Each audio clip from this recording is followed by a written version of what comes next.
everyone! Welcome to our YouTube channel called My Murder Beat, where we do our makeup and we also talk about true crime.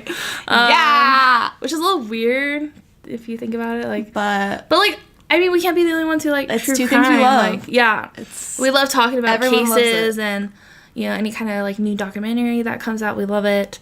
So yeah, here we are. We're gonna talk about true crime and do our makeup. And we're going to have these videos once a week. So if you want to see how we got this look. We are going to be talking about the Madeleine McCann. Or McCann. McCann. Madeleine McCann.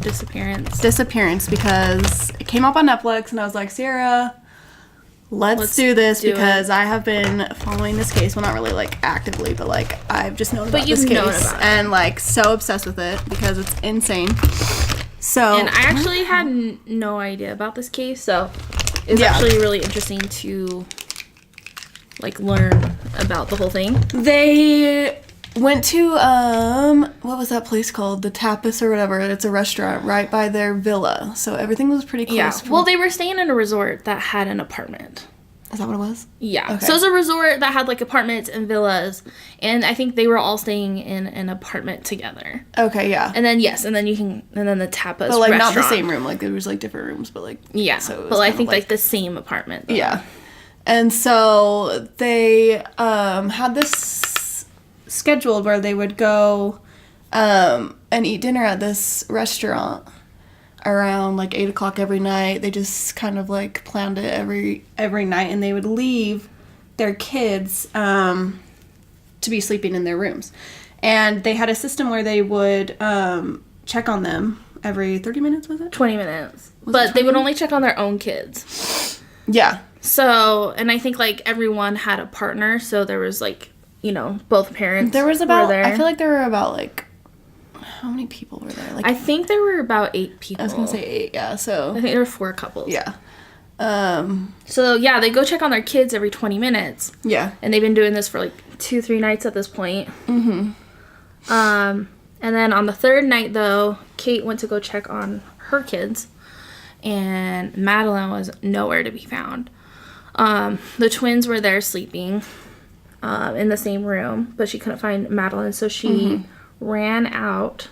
She saw that the window was open, and she saw that like she had seen light come through the room, which wasn't normal, and she saw the door was like halfway open. So she obviously knew something happened. Yeah. And ran out, immediately told everyone. And then they all ran back. They all ran back in, which is so hard, like, because it's like you should like not get like DNA like mixed up in like a crime scene, but at the same time, like I don't even blame her because it's like like the biggest thing about the documentary was like there were so many like people coming through that everyone said like so they couldn't find DNA or any kind of like evidence of a kidnapping or anything because there's so many people, but it's like at that moment you're not thinking about that. You're taking blankets off, you're checking under beds, you're rolling your kids around, seeing if she's with them. Like you're literally not there. You're like in a different world, like freaking out. So it's like it makes sense. Like I'd probably do the same thing, but it's like hard because you don't think about how crucial that is. So I know they called the police like right away. Did the police show up right away? I can't remember that. I don't think so. I think it took a little bit of time for them to get there. Yeah. I believe. Yeah, I think so. Don't quote me on that. Yeah. I don't think I read that down. But I didn't take don't quote us on anything we say. So they come, and I think everyone starts like searching for. Oh, they immediately get a search, like people from like the apartments around, kind of local people. Which is kind of cool because like all the local residents just like started looking. Yeah, they're really good about that. Immediately came out, which is amazing. So they like figure, oh, she wandered off. Like this is what's weird. It's like I don't know. I think the parents knew. I think you can like your kid and you know what they're gonna do, and like.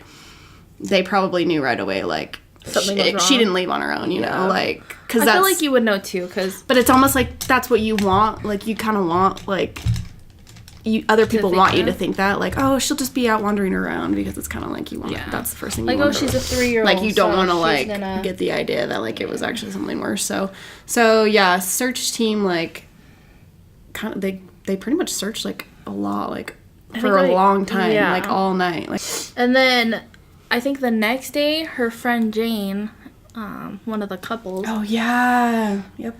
She came out with this, that she was walking back to her apartment during one of her 20-minute shifts, and so their apartment was like on a corner, and so she was walking up the street, and she saw a man like come out of the corner holding like a child like this, and like walked out, but it was like kind of kitty corner from her, and she didn't like think. Well, this was when, so she saw that happen that night. Yeah. So she saw that happen that night, and then she didn't say anything until she like realized that, like, oh, missing. That probably could have had something to do with it. Like, obviously that was weird, especially with how he was holding the child and everything. Like, it was just, and it's like looked like he was kind of like, at night. I know it was before 10. Yeah, like kind of hurrying and like holding her weird, like not really how like a parent would hold a child.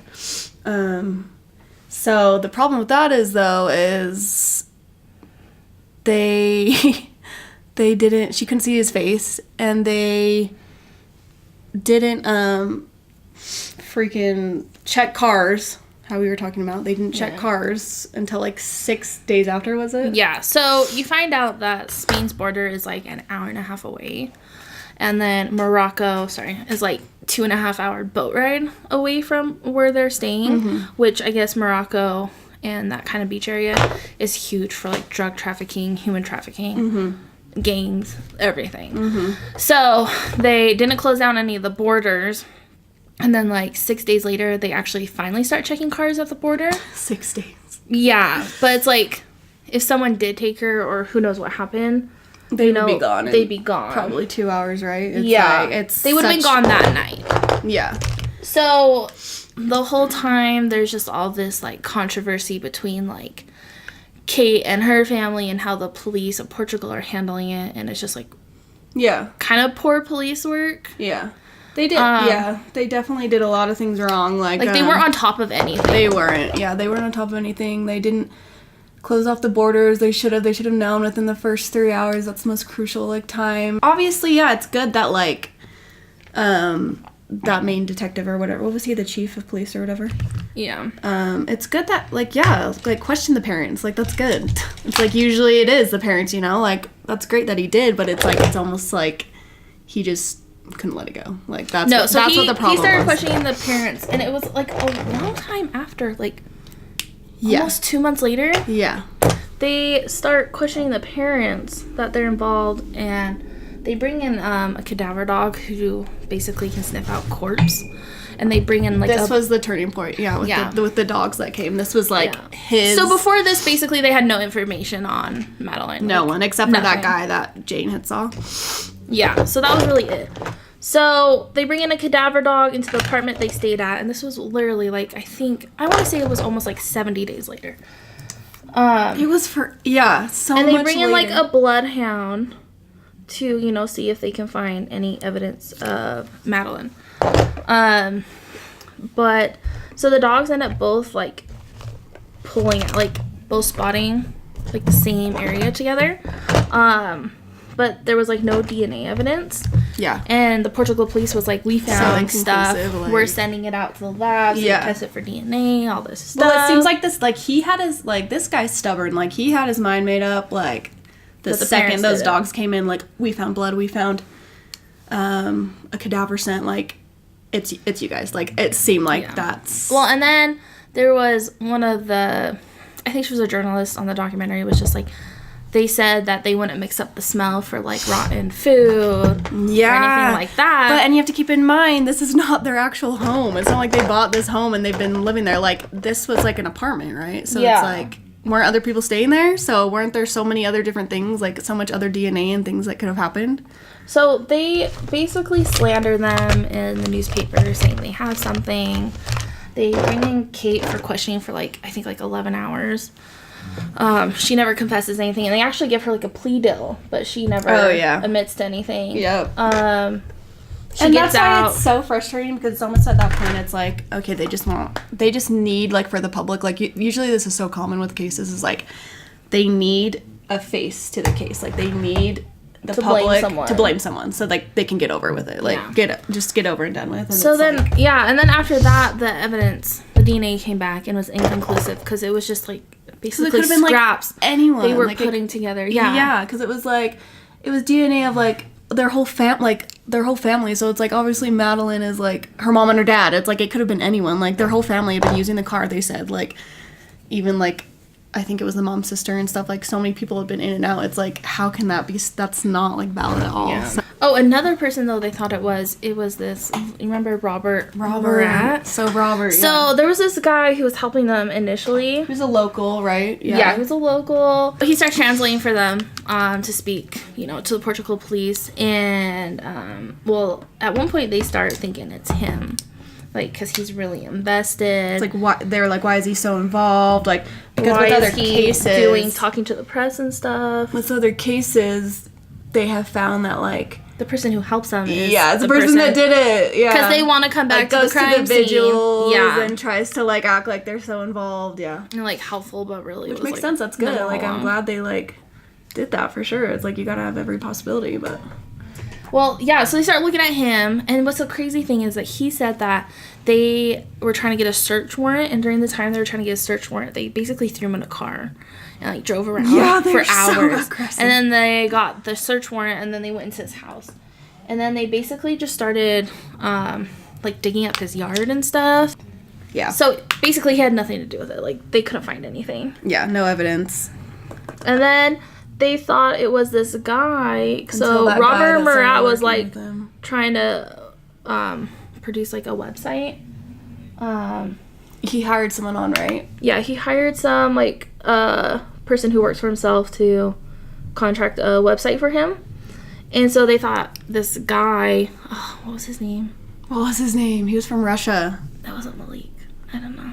Anyways, so they start thinking it's him. Start looking into all his stuff. Again, can't find anything.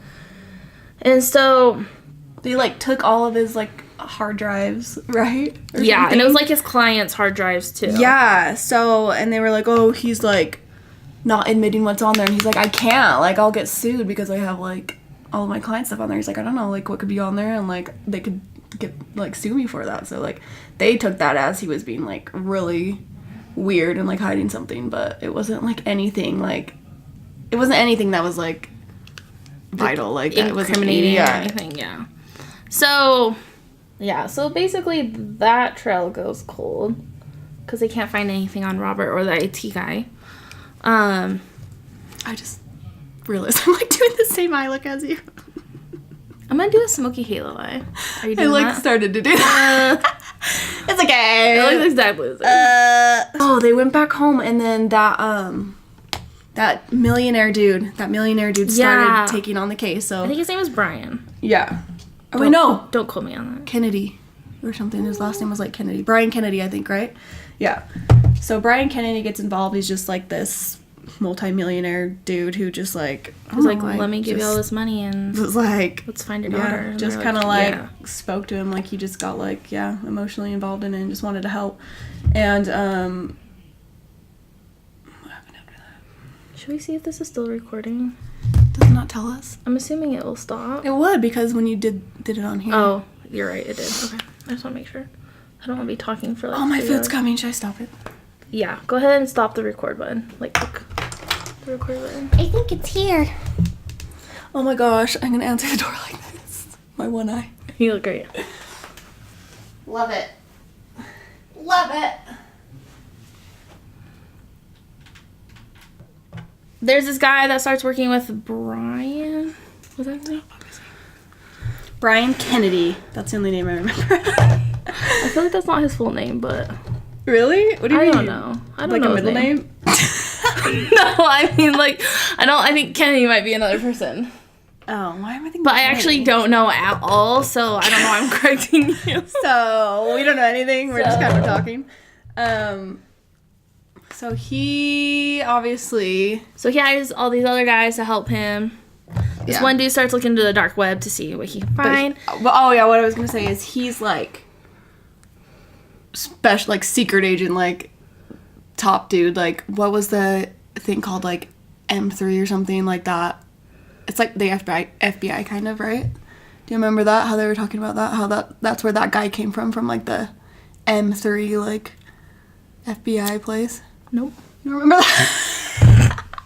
No. Well, doesn't a new guy come over and take the police force over? Is that what you're talking about? Or are you talking about the private investigator Brian Kennedy? The private investigator. Like, he hired him on. He wasn't even a part of, like, the police or anything. And he started doing, like, his own investigations. Like, him and Kennedy's son. I hope his name's Kennedy. Yes. Okay, him and his son start, like, doing stuff. It's like we're just talking and people are going to look at these names. Does everyone know who we're talking about if you watch the documentary? You know who we're talking about. That one guy and the other guy. It's a rich dude that gives them money. Honestly, just go watch it and you'll know. But watch this But listen to us.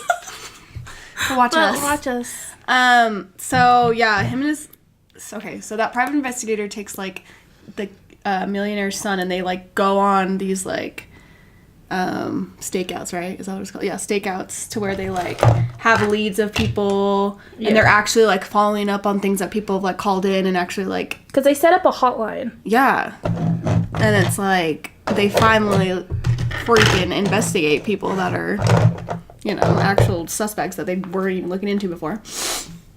And they don't find anything, right? Like, nothing really happens until this lady calls in about the, those guys that were going door to door. Do you remember that? Yes. That charity. Oh my God, yes. Yeah. So this guy starts going door to door, saying that he's asking for donations for... There's like a couple of guys. Like, it wasn't just one guy. But there were like different situations where like... Like, they were tag teaming. Mm-hmm. They go asking for donations for like an orphanage. But I don't think there was an orphanage even like around that area. So that gave a red flag. And then... Sorry, I'm trying to let this dry. And then one of the guys... I'm just going to talk with my eyes closed. One of the guys went to the door. He asked for donations, and he was just like looking at the lady's little girl the whole time. She was like... And then like the next day or a few hours later, one of the two, she's like doing laundry upstairs. It was the next day, and she was upstairs. Yeah, she comes downstairs, and he's in her living room staring at her little girl. Yeah. And she like, you know, freaks out, and he like runs out. Gosh, how did he get in? Does everyone just leave their doors open there? Like, apparently. I don't get it. So... Yeah, so that happens, which was terrifying.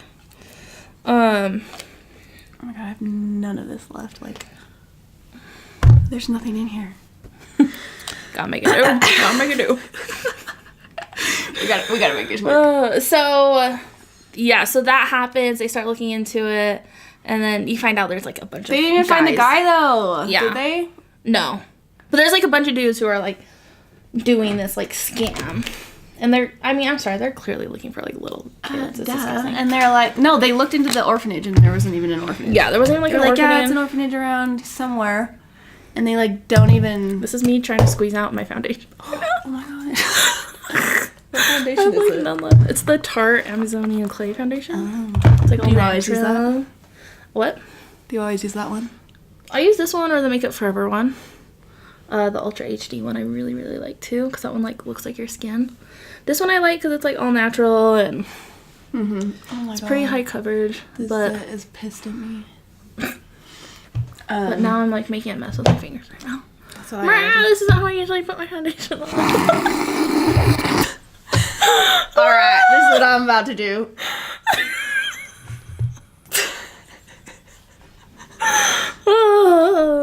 We need foundation.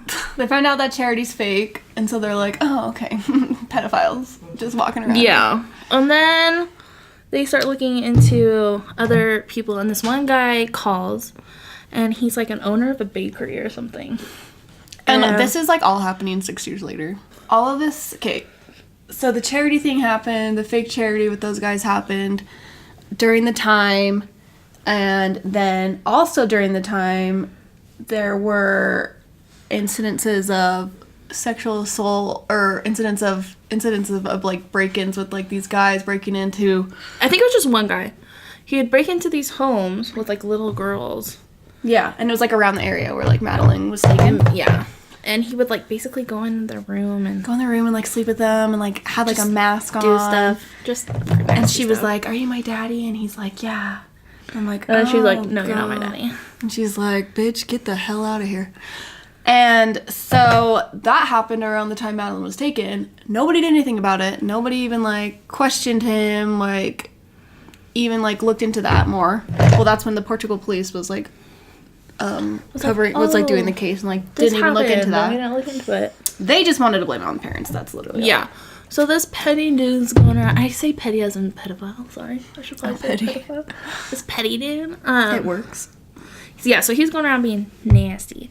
And no one was looking into it. Being nasty. And no one was looking into it.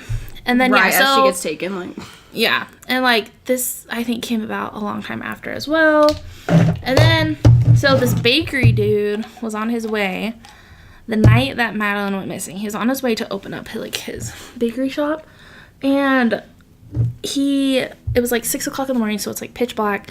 And he's going, and this couple run across, but they're, like, holding a child like this and, like, shielding it, and, like, didn't want anyone to see it, and they just, like, run across this, like, it didn't seem like a very well-lit area, and they just run across it. He thought it was really weird. Headlights, like, caught them, and you could tell they were, like, freaked out. He said you could tell they were freaked out that it caught him, so...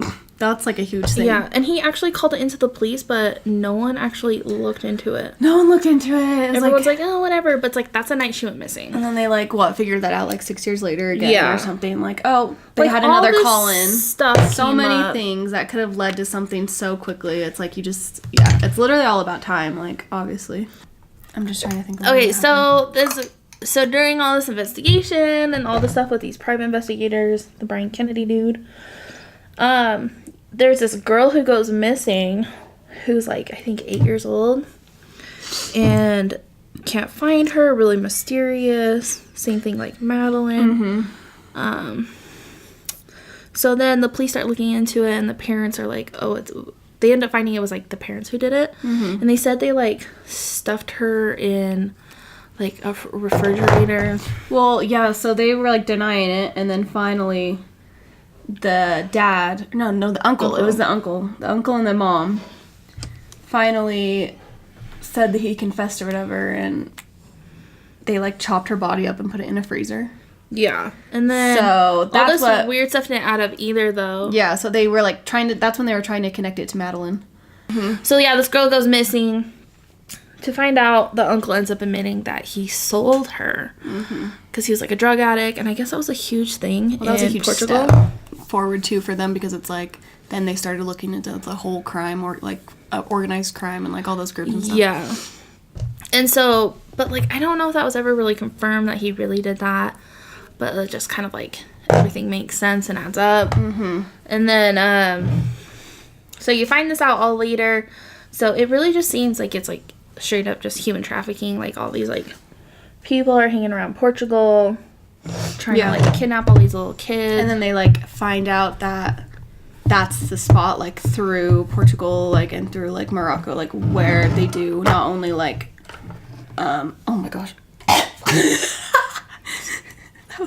I opened it and it just, like, straight in my lungs. I love that we're using the same powder. I know. What powder are we using? Oh, let's show it. Oh, I was gonna find out what mine's gonna be.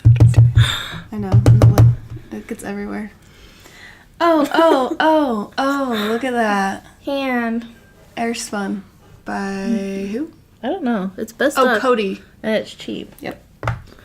And it smells like floral. Oh, yes. It's kind of strong sometimes. Like, I'm like, The first time I started using it, like, I was doing my makeup and I was like, what's that smell? And I was like, it smells nice, but what is it? And I couldn't figure it out. Granny, and I swear to God, like, forever later, I finally figured out it was a powder that smelled. So it smells wonderful, but it just smells... You couldn't figure it like out Granny, when you opened floral, wonderful, kind of weird, but you like it. Yeah, like, some Granny stuff I'm, like, grossed out, and then other stuff I'm like, I'm looking for the Granny. We live for the Grannies. Granny life. Yeah. So anyways, let's get back on track. So... all this stuff comes up. It's crazy. So then there's this guy that was also hired as an investigator. And he was supposed to be, like, looking into stuff.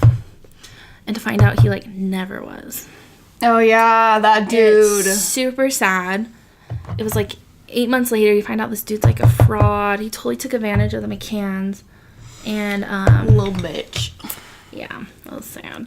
So he's a total fraud. Like, he has, like, a different ID and everything. Yeah. Different birthday. Like, they look into it more. It's, like, completely different. He, like, reported to them that he was, like, doing all this stuff. And, like, the reports would come back that he was doing all this stuff. But, like, he never really did. He just would write about it. And don't you find out he's, like, from California, but he tried saying he was, like, from the UK or something? I don't remember, probably. Just, like, super sketchy stuff. Like, how does that happen? They went through so much stuff. Like... Yeah. So then the McCanns basically find out for 8 months there was, like, nothing. No investigating happening. They're like, okay, cool. So we just had a fraud. Great. So, yeah. So 8 months worth of just, like, losing time, evidence, everything. And they, like, had already gone through that with the Portugal police. Like, they lost so much time because they were just trying to blame them for it. It's like, okay, at this time that you were trying to, like, put this on us, like, you could have been looking in and making more progress. So they lost a lot of time, which is really sad. And then I think that's kind of like this. So the last episode kind of dives more into, like, human trafficking and, like, child exploitation and stuff. I'm pretty sure, right? Yeah, the very last episode, because they kind of go through, like, more in the beginning of, like, the parents and, like, everyone else. But I think ultimately they're trying to, like, pin out on that for sure. Like, I think because you get that. Like that feel. Yeah. Yeah. And I mean, that's, like, what the one investigator was saying. Like, the actual legit one was, like... It's, like, not focusing on those at all. Is it not? There you go. This whole time, just blurry. Oh, that was an ugly laugh you missed. I was like... My face is so dry.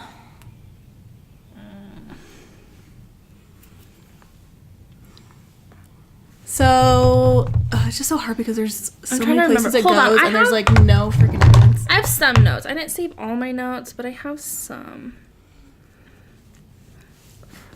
We like to wing it. Probably none of this makes sense, and everyone's gonna be like, this sucks. I just literally thought back, and all we said was, like, that guy, and then that guy. I think his name's Brian. That's Brian Kennedy. I don't think the Kennedy So person. that guy, and then he hired that other guy. Yeah. Guys. Everyone's gonna be like, this really sucks. It might, but it might be. But good. guess what? We're gonna do it anyways. We're still gonna do every week. Every freaking week, because we gotta. And you're gonna enjoy it. We'll get there. We'll get there. It's fine. First one, I'm pretty happy. We don't have to be perfect. Okay, so let's see. I have the hired the fraud.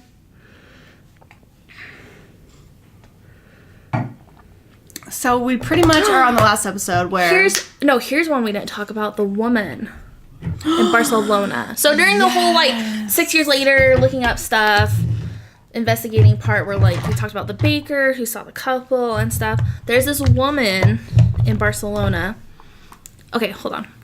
So this guy calls the hotline, and he's like, hey, I was in Barcelona during that time, and this woman came up. And I guess she was, like, really frantic, and this was 3 days after Madeleine disappeared, too. Yeah, like, it was right after. And I guess she's, like, super frantic and kind of hysterical, and she's, like, goes up to this man, which I'm assuming she thought it was the guy who was gonna bring her Maddie. Oh, yeah. And... I've been doing things so weird. Like, I did my eyes, and then I did my face, and now I'm back to my eyes. Anyways... I don't have a certain routine. I don't know. I'm just all mixed up here. So she goes up to this guy, and she's like, "Do you have my daughter? Do you have my daughter?" Like, totally hysterical. No, she didn't say daughter. She said, "Do you have the girl?" Remember? No. Yeah. No, because she wanted a daughter. Yeah, but I don't think she said my daughter because it's not. What'd she say? Did she?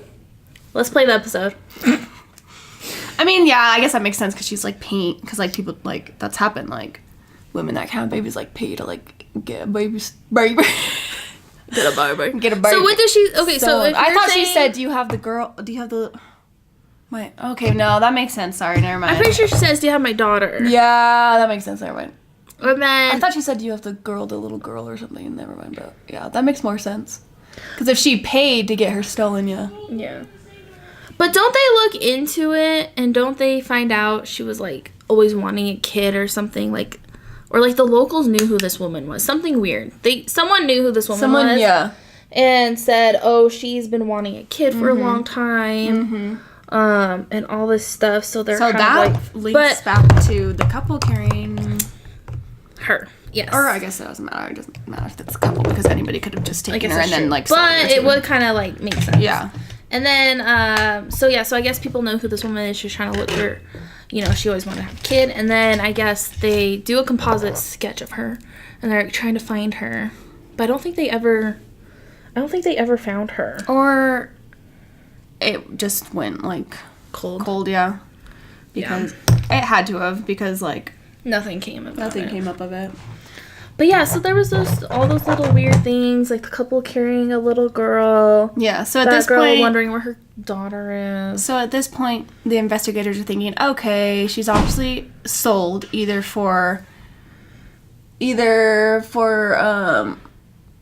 like to be sold to a family because like somebody can have a kid, or like sexual exploitation. So they're kind of like, that's how like this documentary sort of ends, like with those two things. Like you kind of like kind of keeps you thinking like, okay, it could be either two. It could have been anyone, yeah.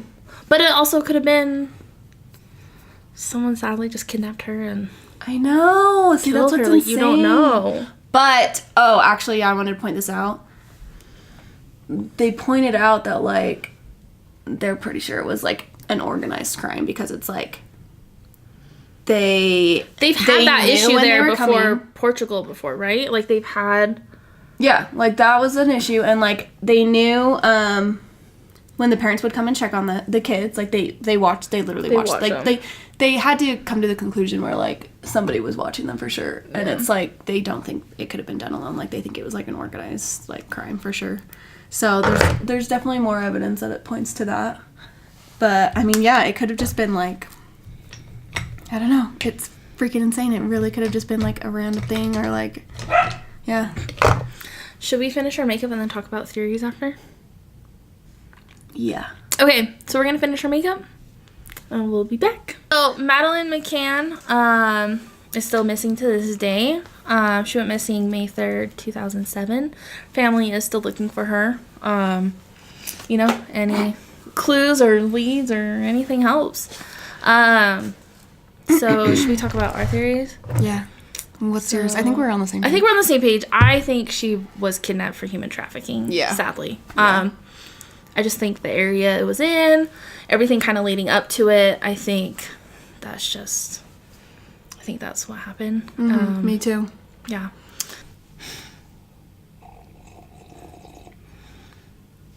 Okay. All right. I'm Sierra. I'm Mal. And we're going to do our makeup. So awkward. I love it. While talking about true crime. Oh, yeah. So yeah. That's it. We Here like makeup and we like true crime. Yep. So. And we're awkward right now because this is our first video. It's fine. We got some wine. Cheers. Cheers to makeup. And true crime. Murder. Cheers to... No, don't say that. Not murder. Like, we don't love murder, but, you know, yeah. Okay.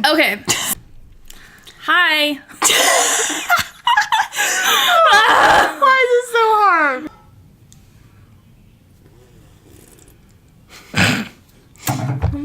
I love how it has like an oaky stop afterbirth. Talking. Yeah. He goes, say what, Jim?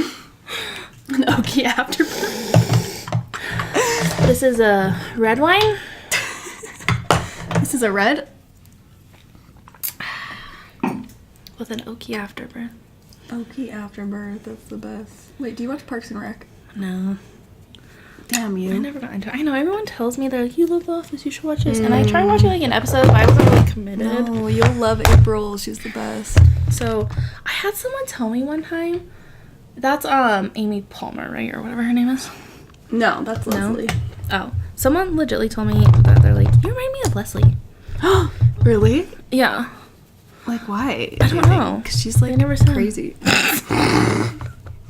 Thanks. And I don't watch the show, but, like, so I didn't know. And I know like, who the actress is, so I was like, okay, thanks for the compliment. It's like good crazy. But now like, I know she's just like really intense. But no, I don't think you do. Like, I feel like all the swear words have been just, like, brought into my vocabulary since I was a child. My mom swears like a mofo.